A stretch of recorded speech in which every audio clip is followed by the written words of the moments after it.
Bonjour. Alors, ce que je vais faire avec vous, c'est reviser rapidement le début du chapitre 6, le chapitre 6 que nous avons fait ensemble à l'école. Alors, dans le chapitre 6, entre autres, on parle de la dérivation des circuits. Alors, la composante de dérivation de circuit, on parle du panneau de dérivation, chose que l'on devrait être en mesure de faire d'ici la fin. Le panneau combiné des disjoncteurs, on avait vu ça aussi. Donc, on passe rapidement là-dessus. Donc, cette théorie-là est vue. Le panneau, c'est quand même pas ça qui va faire la différence au niveau de la compréhension. Donc, je déboule assez rapidement pour nous amener jusqu'à la page 638. Donc, ce tableau-là, au niveau de l'ampérage, on l'avait vu aussi. S'il y a quoi que ce soit là-dessus, ben, j'y reviendrai ultérieurement. Donc, je vais vraiment m'attarder sur ce qu'on avait à faire. Les prises de courant. Donc, les prises de courant, c'est, si on fait attention ici, les prises de sécheuse, c'est des appareils spécifiques. Donc, prise de courant, sécheuse, cuisinière, c'est sur du 120-240 volts. On va les retrouver aussi, je vais vous montrer un document avec lequel on a appris à travailler en classe avant de partir, là, un document qui était les esquisses circuits de dérivation pour le plan électrique qui est un aide-mémoire, donc on devra, je vais vous montrer comment travailler avec ça. Donc la figure 6.25 au niveau des symboles et des prises de courant, ça, vous devriez théoriquement être habile avec ça parce que vous les avez déjà rentrées dans votre légende. Vous avez à sélectionner celles que vous utilisez pour les mettre dans votre légende sur votre plan. Donc, quand c'est écrit ici 15 ampères, 120 volts, on pense que c'est rien qu'un circuit. Quand on va parler du 120, 240 pour les cuisinières, ça va être pour deux circuits. Bon, alors, comme je vous expliquais, la figure 6.25, les symboles des prises de courant, c'est un élément que vous avez déjà travaillé à l'école et vous êtes supposé de les avoir dessinés et archivés.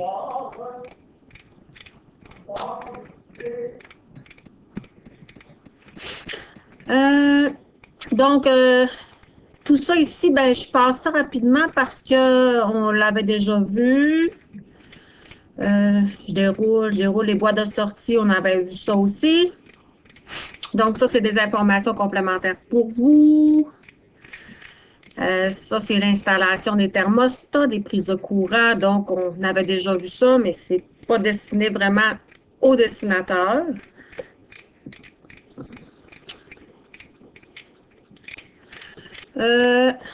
Donc, ici, vous avez la tension par rapport à la tension pour chacune des prises qui sont ici. Je vais faire une rotation.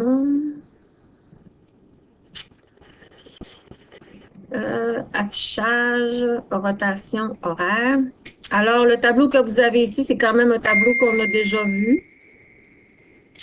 Alors, ce tableau-là, c'est pour les prises et on en a un résumé aussi dans les esquisses, tantôt que je vais vous remettre, que vous avez déjà aussi, que je vous ai envoyé.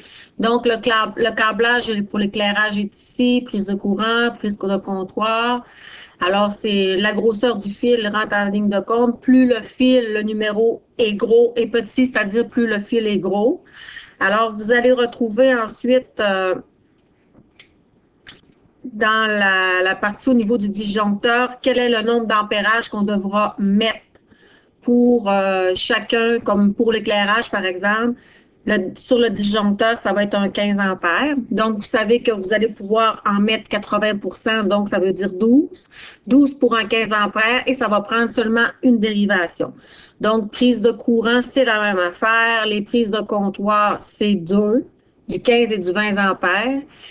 Pour ce qui est de la machine à laver, c'est du 120. Nombre de dérivations, ça veut dire une place sur la boîte de disjoncteur, soit du 15 ou du 20 ampères que ça peut fonctionner. La sécheuse, ça va prendre 2 disjoncteurs. La cuisinière, 2 pour du 40. Chauffe-eau, 2 pour du 20 ou du 30. Chauffage autonome, ça veut dire 15, 20 ou 30 ampères. Puis chauffage central, on n'en a pas, mais c'est 2 ampérages à toutes les fois que vous allez avoir du chauffage. Donc ça, ce sont des affichages. Ce sont des éléments que vous allez retrouver dans votre document que je vous ai déjà envoyé, qui était esquisse et circuit de dérivation que je vais vous présenter par la suite. Au niveau, par exemple, des interrupteurs, unipolaire, tripolaire, quadripolaire, on se limitait à l'unipolaire, puis au tripolaire, c'est-à-dire celui qui va dans les escaliers. Vous avez donc les principaux types de prise de courant pour chacune des appareils, mais étant donné qu'on l'a dans un résumé de tout à l'heure, on va y aller avec ça, on l'avait déjà vu. Donc, l'important pour moi, c'est de m'en aller comment dessiner l'emplacement des prises de courant. On avait vu ça aussi, c'est à partir de votre périmètre. Alors, vous avez à calculer le contour de votre pièce pour faire un retour sur la matière. Et par la suite, vous divisez par 3,6 mètres. Ça va vous donner la quantité que vous avez besoin. Donc, ça, c'est pour les prises de courant. Donc, ceux que j'ai corrigés et que je leur ai dit de vérifier s'il y avait assez de prises de courant, c'est qu'à l'œil comme ça, je jugeais qu'il devait peut-être en manquer. Donc, vous êtes mieux d'en mettre une de plus qui n'ait pas assez, là, théoriquement. Je continue. Donc, ça, on avait vu ça aussi. Maintenant, je m'arrête beaucoup au niveau des figures parce que c'était plus ça qu'on était rendu. La figure 6.43 montre les prises de courant installées dans une cuisine. Localisation des prises de courant dans la cuisine. Alors, vous avez votre prise de comptoir qui est installée ici. Alors, dans notre document qui est esquisse, circuit de dérivation, encore une fois, qu'on va voir tout à l'heure dans notre résumé, aucune prise de courant ne doit être mise en arrière du lavabo, de l'évier. Vous avez, si on y va dans le sens anti-horaire, c'est-à-dire on va commencer par la prise dédiée pour le réfrigérateur, c'est une prise spécifique. Donc, quand on dit prise dédiée pour le réfrigérateur, c'est qu'il va être collecté tout seul. Prise dédiée pour le lave-vaisselle, il va être collecté tout seul aussi, ça se dessine comme ça. Cette prise-là ici, c'est une prise de comptoir qui va être divisée par deux, mais qui va être collectée sur un breaker tout seul avec la même qui est ici. Dans vos notes de cours, et dans les résumés qu'on a, on a vraiment la distance à respecter au minimum dans chacune des prises de comptoir. Prise du 120-240 volts pour la cuisinière. Donc, dès qu'on voit du 240, ça veut dire que dans notre boîte de circuit tout à l'heure, on va être sur 2 pôles.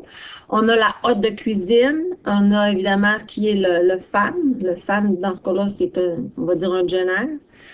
Vous avez d'autres prises de comptoir. Ne jamais oublier de mettre votre prise pour le micro-ondes, c'est-à-dire que c'est une prise toute seule, encore une fois. Alors, vous avez ici 4 prises sectionnables pour le comptoir. Et si on revient avec les interrupteurs, nous avons ici S3D. S3D, ça veut dire que c'est un interrupteur. D qu'on a ici, c'est des plafonniers qu'on va pouvoir... on va pouvoir les éteindre d'un côté comme de l'autre. Donc, je peux allumer ici à côté du réfrigérateur mes lumières, puis je pourrais éventuellement les éteindre du côté du comptoir qui est ici. Donc, ça, c'est au niveau du dessin. Si on continue maintenant au niveau localisation des prises de courant dans une buanderie ou une salle de bain, on va regarder le dessin. Donc, on a une prise extérieure qui est ici, c'est EI pour les intempéries. Ça en prend, hein, vous savez, au moins une. Excusez. Comptoir pour le pliage du linge. Alors, autre prise permise dans la salle de lavage. On en a mis une ici. Prise dédiée pour la machine à laver, elle va donc être collectée tout seul. Puis vous avez ici une prise sécheuse, S pour sécheuse, 120-240 volts. C'est une prise spécifique aussi. Donc là, on n'a pas encore marqué aucun circuit. On vient juste voir comment les dessiner, comment les installer. Tantôt, on va mettre les circuits.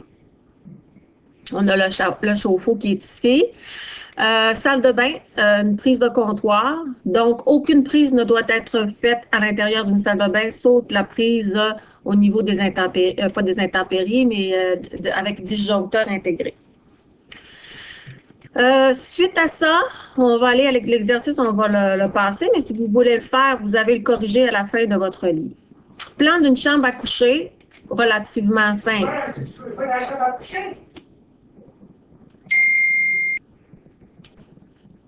OK. Alors maintenant, au niveau de la chambre à coucher, ce qu'on voit ici, ben nous, on sait qu'on fait les plans électriques, plans chauffage sont séparés. On ne les met pas sur les mêmes plans. Je vous ai envoyé d'ailleurs les directives dans un courriel qui précédait ce qu'on fait ce matin. Alors, pour ce qui est des prises des thermostats versus les plaintes électriques, c'est relié. Et pour ce qui est des interrupteurs avec les luminaires, ça ne sera pas relié. Donc, on fait seulement mettre l'interrupteur avec le numéro le numéro du luminaire avec lequel il va. Puis ensuite de ça, on ne mettra pas la ligne. OK? Donc, c'est seulement pour les plaintes qu'on fait relier. Donc, cette partie-là était quand même bien réussie. Je m'en vais aux questions. Vous pouvez y répondre encore une fois, puis aller vous corriger par la suite. Alors, pour ce qui est ici, cette liste-là, OK, on va la regarder tout à l'heure, encore une fois, dans votre esquisse et circuit de dérivation. C'est un document que je vous ai envoyé. Donc, vous allez pouvoir, il y a un résumé de tout ça, à quel endroit est-ce qu'on doit les situer au minimum. Donc, c'est tiré du code. Pour l'instant, encore une fois, je me répète, c'est qu'on va s'attarder seulement au dessin. Donc,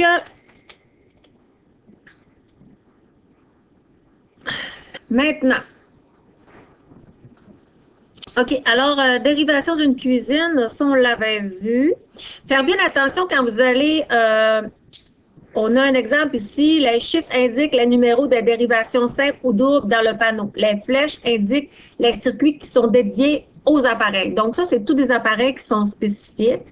Donc, si on prend, par exemple, la cuisinière, 120-240 volts, 4-6, ça veut dire qu'elle va être sur 2 circuits, parce qu'on a bien dit que 40 ampères, c'était 2 circuits. Fil numéro 8. La grosseur des fils là, pour cette partie-là au niveau des esquisses, prenez-la pour acquis, mais on va y revenir. Si on a une prise qui est dédiée ici, de comptoir, circuit 8 et 10, on a 2 circuits. Vous pouvez mettre C-8, C-10 en avant, ça fait pareil.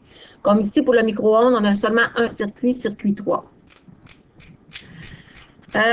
Donc, on était rendu ici.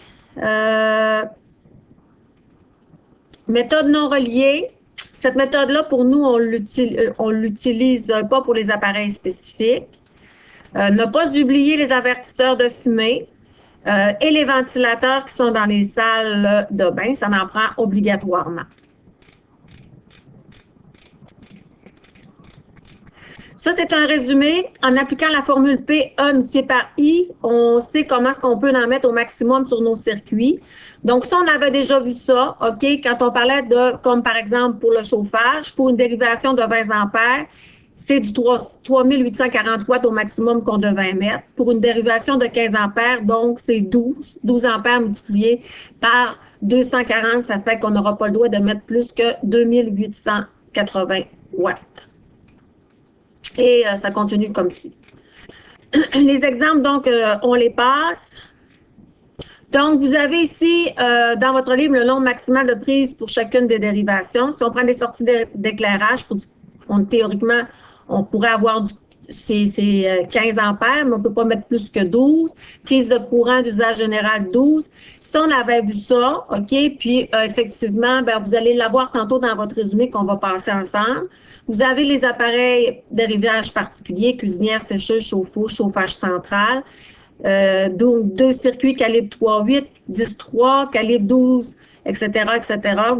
C'est ce que vous devez mettre lorsque vous devez envoyer vos fils pour les circuits. On est maintenant rendu avec les esquisses. On va revenir encore plus à profondeur. On était donc rendu vraiment, là, on se rapproche du concret. Donc, cette partie-là ici, qui est la méthode reliée remaniée, on ne l'utilisera pas, ce qui n'empêche pas qu'on voit que l'interrupteur ici fonctionne avec les 2 lampes qui sont là. On va passer ça quand même relativement, prise de courant à usage général. On a ici les méthodes à usage général qu'on connaît quand même, c'est des prises normales. OK? Donc, si on regarde SC ici devrait être, va communiquer, l'interrupteur va communiquer avec la prise de courant dont il a la moitié la moitié qui est qui communique avec l'interrupteur, puis l'autre moitié, elle, va être une prise de courant standard. Ça, c'est un exemple. Alors, les prises de courant, ici, on en voit d'autres comme celle-là, qui sont communiquent avec un interrupteur. Les prises de courant à usage spécifique, méthode non reliée. Mais là, je vous ai expliqué moi ce que je voulais, donc on va passer rapidement là-dessus. Je vous ai expliqué que nous autres, on voulait, pour les usages spécifiques, c'est la méthode reliée remaniée. Alors, on n'utilisera pas la méthode non reliée. Donc, ça, ce que vous voyez là comme exemple, c'est vraiment ce que vous devriez retrouver sur les plans. Donc, avec le nombre de voltages, exemple de la cuisinière, c'est un très bon exemple, 120-240 volts, circuit 4-6, 40 ampères, numéro 8. Ici, c'est un usage spécifique, ça prend 2 circuits 10, 8 et 10, circuit 5, 7 pour le lave-vaisselle. Prise de comptoir, non, c'est lave-vaisselle, c'est 5, 7. Non, le lave-vaisselle, c'est 2. Puis, prise de comptoir 5-7. Le réfrigérateur, un circuit. Le micro-ondes, un circuit.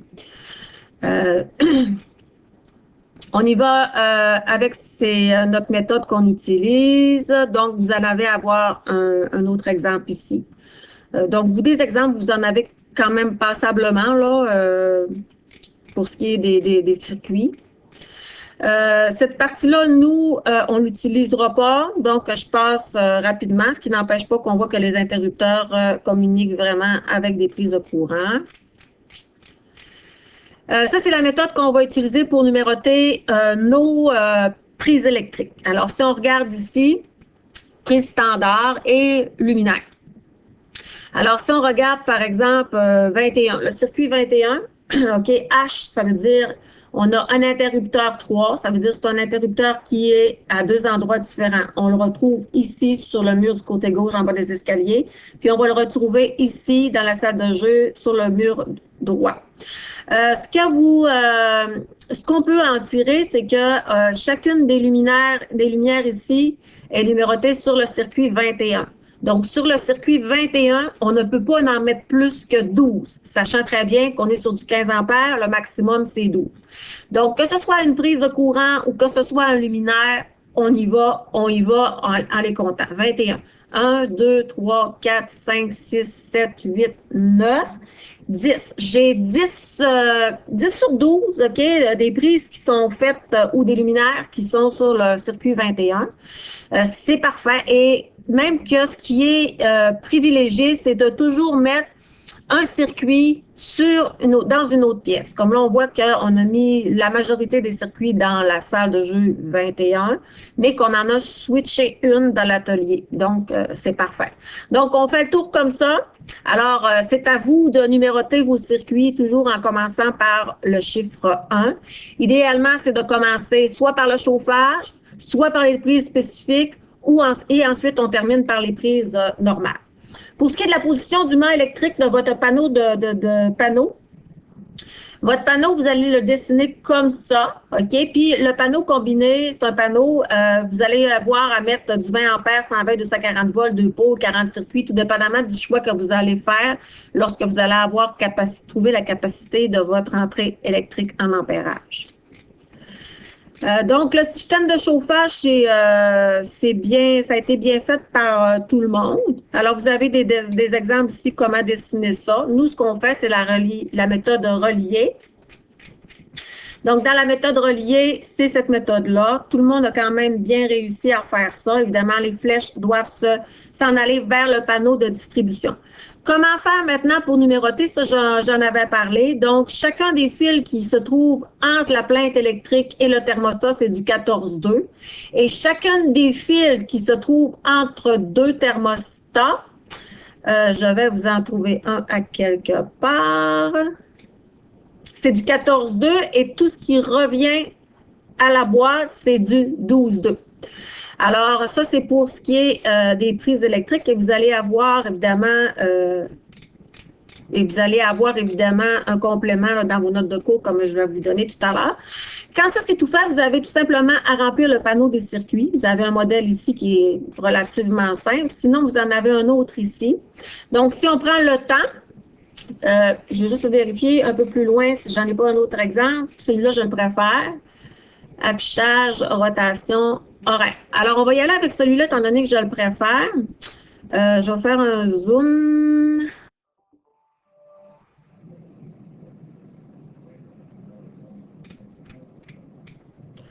Bon, je vais faire un zoom.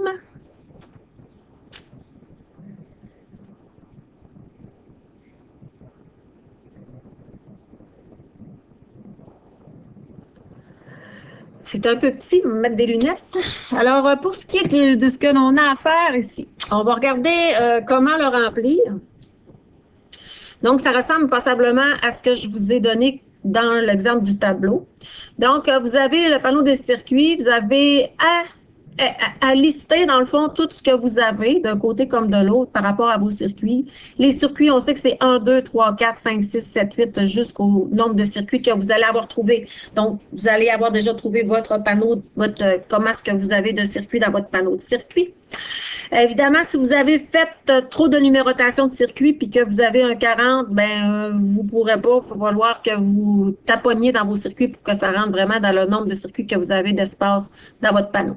Chauffe-eau. Alors, vous avez votre nombre de watts que vous aviez dans votre projet, M. Victor. Est-ce que c'est une prise? Est-ce que c'est un luminaire? C'est un chauffe-eau. C'est un standard.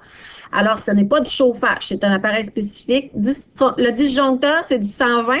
Ça, c'est déjà quelque chose qui est énuméré dans votre liste des appareils. Donc, dans les appareils spécifiques, vous avez ça à l'étape 5 pour les prises de courant des appareils spécifiques de votre petite maison avec un globe. Alors, le chauffe-eau va être sur le circuit 1 et le circuit 3. Si je remonte en haut, j'imagine que je vais pouvoir avoir le chauffe-eau pour aller me valider. Alors, le chauffe-eau,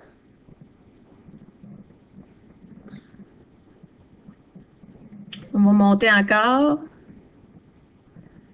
On monte encore. Le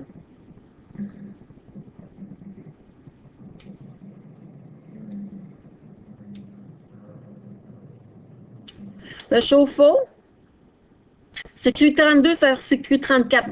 C'est pas le panneau que je viens de vous montrer, là, ce n'est pas le panneau électrique qui va avec ce dessin-là, parce que là, on serait sur le 32 et le circuit 34. Si je m'en vais sur l'autre dessin, si je trouve un chauffe-eau, je vais peut-être avoir le bon dessin qui se joint à ça.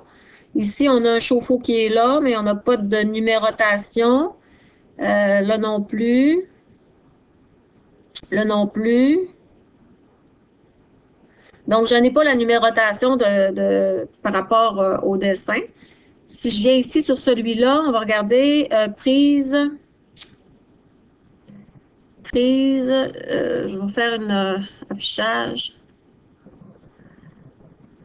Alors, si je regarde sur celui-là, si je regardais chauffe-eau, peut-être qu'on aurait sur 32. Réfrigérateur, lave-vaisselle, hot, chauffage, prise, sécheuse. Chauffe-eau, 32, on l'a ici. Hop, chauffe-eau 32-34. OK? Donc, on l'a sur le 32-34. Le chauffe-eau, c'est du 1500 watts, 30 ampères.